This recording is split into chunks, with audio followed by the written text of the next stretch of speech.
تابعی بزرگ حضرت سیدنا وہب بن منبی رحمۃ اللہ علیہ فرماتے ہیں، بنی اسرائیل کے ایک نوجوان نے گناہوں سے توبہ کی اور 70 سال مسلسل عبادت کرتا رہا، رات کو جاگتا اور دن میں روزہ رکھتا، نہ کوئی سائے کے نیچے آرام کرتا، نہ کوئی عمدہ غذا کھاتا، اور جب اس کا انتقال ہوا اس کے بعض دوستوں نے خواب میں دے کر پوچھا ما فعل اللہ بکا، یعنی اللہ عز و جل نے آپ کے ساتھ کیا معاملہ کیا؟ تو اس نے بتایا کہ اللہ عز و جل نے میری سارے گناہ بخش دیے مگر ایک لکڑی کے تنکے کے، یعنی میں نے اس کے مالک کی اجازت کے بغیر استعمال کیا، دانتوں میں خلال کیا، یہ کیونکہ حقوق العباد کا مسئلہ تھا، اس وجہ سے اب تک میں جنت سے روک دیا گیا ہوں۔ ایک نیک بندہ زاہد و عابد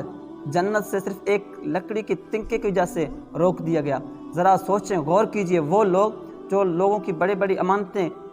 کھا جاتے ہیں، ہڑپ کر جاتے ہیں، ڈاکہ تک نہیں لیتے، اللہ تعالیٰ ہمیں